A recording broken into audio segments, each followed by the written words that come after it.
Now to questions about TikTok. TikTok knows everything about us.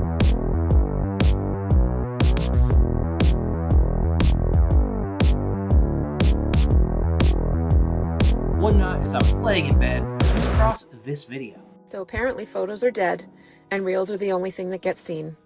So here's a 7-second reel of a photo.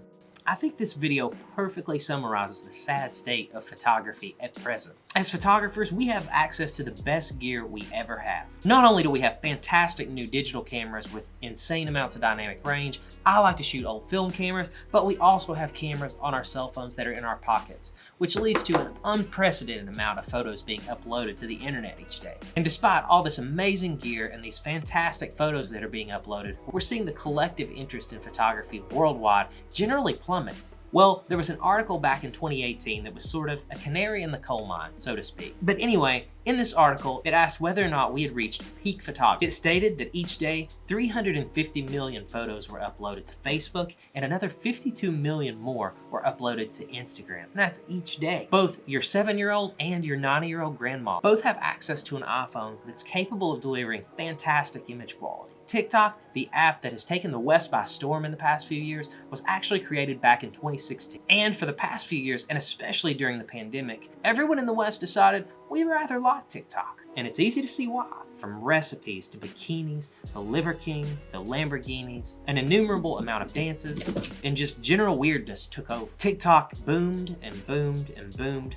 There have been tons of companies that have tried to hop on the short form video bandwagon and tried to replicate the success. I'm thinking about YouTube, Facebook, Instagram. Every social media network has a short form video delivery service now, just like TikTok. But none of them have seemed to have broken through in the way that TikTok has.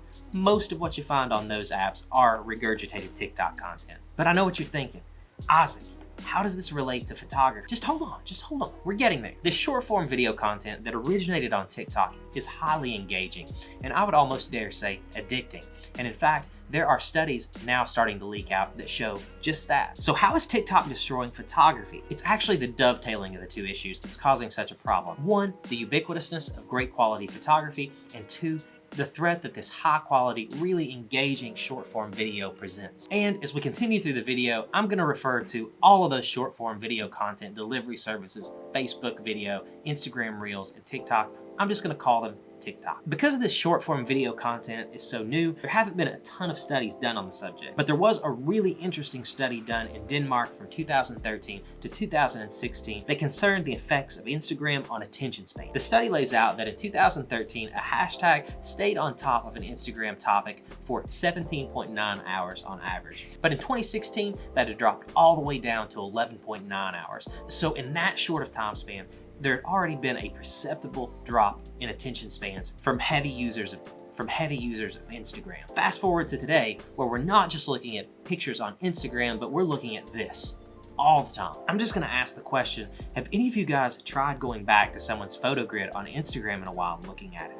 I know in my own personal social media consumption, I'm just not using Instagram much anymore. As you can see by my account, I haven't uploaded a picture in forever. And obviously your miles may vary, but I just don't find myself going back there very often anymore. It's almost always TikTok or one of the video sharing apps. And let me be the first to say, I'm no expert. I think we're headed down a path where photography is just not in demand as it once was. And the world is starting to focus more and more on short form video content. And look, I don't think in the sense that I do photography or a lot of my YouTube subscribers do photography, you know, going out at night with my Nikon FM2 and a brand new roll of Cinestill 800T and shooting my heart out. I don't really think that's going anywhere. But I do think as an expressive medium, as a way for us as artists to express ourselves to the world, convey whatever message we're trying to send, I think there's no other conclusion we're gonna be limited with our ability to reach people with our photography, as crappy as that is to acknowledge. If you're a person like me and you're out there trying to make your way in the world of photography, it's pretty tough sledding. With the diminished reach and the lack of attention on new photography content,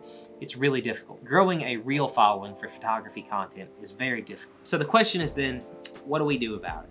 Well, I can tell you what I have started doing, and I've seen a lot of other folks doing as well, and that's where that video came from, the one we played at the start. We're gonna have to adapt. We're gonna have to start showing our photography in non-traditional ways. I'm afraid gone are the days where we could just plop a photo on Instagram with a few hashtags, and then hundreds and thousands of people would see it. I think now we're gonna have to start adapting our photos into short form video content, maybe providing some background, some B-roll, some of the sights and sounds around us shooting our photos and providing our images that way. Or offering something in the way of tutorials, how we set up a particular shot, or explaining to the viewer what we're going for. On this channel, I shared videos about the potential of 2 new apps to potentially further provide a great place for us photographers to share our image in the form of Vero and Granary.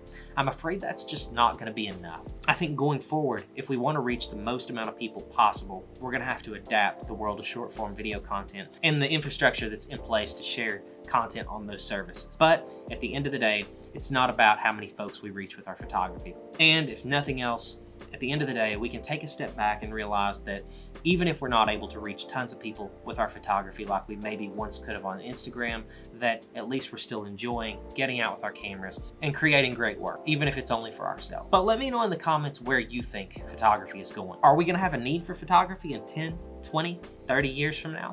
Anyway, let me know what you think. But if you thought this video was cool, check out this video where I talk about a lot of these same ideas. As always, guys, thank you so much for watching. We'll see you.